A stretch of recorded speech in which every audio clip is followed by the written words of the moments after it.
Ever wonder what happens when someone's ego is so big it derails an entire neighborhood party? Let me take you back to a sunny Saturday in July, when our little community of Willow Creek Estates threw its first ever food truck festival, a day meant for greasy tacos, cold lemonade, and neighborly VY Bess. Instead, it turned into the kind of drama you'd see on reality TV, complete with a self-proclaimed VIP, a VY Rel VY Dale, and a pair of handcuffs. Buckle up, because this is the story of how Lisa Thornton, our HOA's resident queen bee, got her comeuppance in front of the whole town. Picture this: Willow Creek's community park buzzing with families, kids darting around with snow cones, and 5 food trucks parked in a neat row, pumping out everything from wood-fired pizza to spicy street tacos. I'd been up since dawn, helping the volunteers set up tables and string fairy lights, so by noon, I was ready to chow down. My wife and kids were in line at the pizza truck, but I had my heart set on tasty tacos, the one everyone on the neighborhood Facebook page wouldn't shut up about. The line was a B stretching halfway across the park, with folks fanning themselves in the summer heat. But the mood was chill. People were swapping stories, laughing, and sneaking bites of each other's food. That is, until she showed up. Lisa Thornton wasn't someone you could miss. She strutted in from the parking lot like she was walking a red carpet, not a grassy field. Her blonde bob was sprayed to perfection, her oversized sunglasses screamed, "I'm better than you." And those 4-inch heels? A bold choice for a park. She was dressed for a yacht club, not a food truck fest, with a crisp white blouse and a cardigan that probably cost more than my car payment. I'd crossed paths with Lisa before. Last month, she'd slapped a warning on my mailbox because my recycling bin was VY Cybele for an extra hour. Before that, she knocked on my door to complain my lawn was a 1/4 inch too tall. The woman had a ruler and wasn't afraid to use it. But what she did next? It was next level. Instead of joining the back of the tasty tacos line like a normal human, Lisa marched straight to the front, her chin tilted so high I'm surprised she didn't trip. The air shifted. You could feel the collective eye roll from the 50 people who'd been baking in line for 40 minutes. A few folks muttered under their breath, and I caught a couple of "Here we go" glances. Lisa had pulled stunts like this before cutting lines at the community pool, demanding special parking at the 4th of July picnic. She acted like rules were for peasants. At the front, a guy named Mike, who lives a few blocks over, was ordering for his family. He tapped Lisa's shoulder, nice as could be, and said, "Hey, we've all been waiting a while. The line starts back there." Lisa spun around so fast her cardigan flared like a cape. She lowered her sunglasses, glaring at him like he just spat in her coffee. "Do you know who I am?" she snapped, her voice sharp enough to cut glass. "I'm the chair of the social committee. I made this event happen. VIPs don't wait in lines." I nearly choked on my water. As a volunteer who'd spent weeks planning this thing, I knew Lisa hadn't lifted a finger. She just complained about the noise and demanded we triple-check the food truck's permits. Mike, bless him, looked confused. "VIPs? For a neighborhood food truck event?" Lisa didn't miss a beat. She reached into her designer purse and yanked out a laminated badge dangling from a lanyard.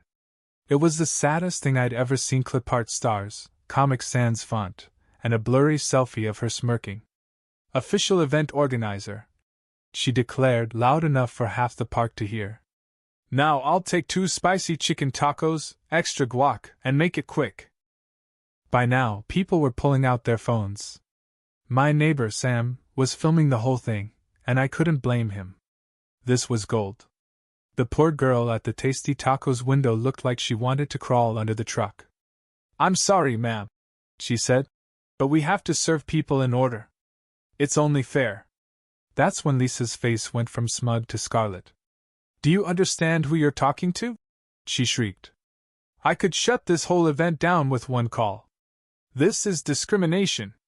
Kids nearby stopped playing to stare. Parents shifted awkwardly. The line wasn't MOVYing anymore. Lisa had turned herself into a one-woman roadblock. She whipped out her phone, put it on speaker, and dialed some guy named Greg, who I vaguely recalled was on the HOA board. "Greg!" she bellowed. "Get to the park now. These food truck people are refusing to serve me. I need HOA enforcement." The crowd was eating it up. Someone behind me whispered, "Classic Lisa move." But things were about to get spicier than the tacos. Enter Sarah Kim, the city events coordinator who'd helped us get the permits. Sarah was cool as a cucumber, clipboard in hand, and she walked up like she'd seen this movie before. "Excuse me," she said, all professional calm. "Is there a problem?" Lisa's eyes lit up like she'd just won the lottery. "Yes. I organized this entire event, and these people are refusing to serve me. I'm a VIP and shouldn't have to wait with everyone else." Sarah glanced at her clipboard, not missing a beat. "I have the planning committee list right here, and your name's not on it. What's your exact role?" Lisa faltered for a split second, but she wasn't backing down. "I'm the chair of the Willow Creek HOA Social Committee. This park is under my jurisdiction, so I run this event." She flashed that ridiculous badge again. Sarah barely hid her smirk. "Ma'am, this is a city park, not HOA property. The event was organized by the Community Events Department with volunteers. There are no VIPs here. Please join the line." Lisa's face twisted like she'd bitten into a lemon. "Do you know how much I pay in HOA dues? This park wouldn't exist without me. I demand to speak to your supervisor." By now, 2 security guards were inching closer, and a police officer stationed at the event was watching from a distance. Sarah tried one last time. "Ma'am, step aside so these folks can order. You're disrupting a city event." But Lisa was done playing nice. "I will not be treated like this," she screeched, stomping her heels so hard it sank into the grass. She wobbled, nearly fell, and that only made her madder. "I'm calling the mayor," she yelled. "I have his personal number." The cop finally stepped in, calm but firm. "Ma'am, you need to calm down and step away." Lisa turned her wrath on him. "Do you know who my husband is? He plays golf with your police chief." The officer didn't flinch. "Ma'am, step aside, or you'll have to leave." But Lisa wasn't levying. "These are my food trucks," she screamed, flailing her arms. In her frenzy, she knocked over a stack of napkins and a tip jar, sending coins flying. That was it. The officer nodded to his partner, who'd just shown up. "Ma'am, turn around. You're under arrest for disorderly conduct and obstructing a public event." The crowd gasped as the cuffs clicked. Lisa's face went from fury to pure shock. "You can't arrest me! Don't you know who I am?" As they led her away, her heels sinking with every step, she kept ranting. "I'm calling my lawyer! This town wouldn't exist without my dues!" The second she was out of sight, headed for the patrol car, the park erupted in applause. Tasty Tacos got back to business, and the owner, grinning, announced free chips and salsa for everyone who'd waited. The crowd cheered again. By Monday, the story was everywhere. Local news ran a headline. HOA member arrested after cutting line, claiming VIP status. Sam's video blew up online, sparking memes and the HOA Lisa hashtag. People across the city shared their own tales of power-hungry HOA tyrants. Turns out, Lisa hadn't just lied about organizing the festival, she'd been faking her authority for years, claiming roles on committees she wasn't even part of. Her badge? Printed at home, like a kid's craft project. 2 days later, Lisa faced court. Charged with disorderly conduct, trespassing, and obstruction, she got slapped with $5,000 bail, $8,000 in legal fees, and 100 hours of community service. The judge wasn't impressed with her "I'm important" routine. That night, the HOA held an emergency meeting.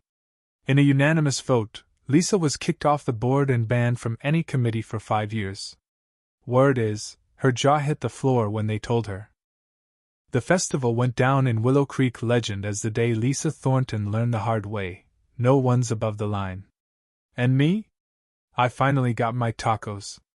Worth every second of the wait.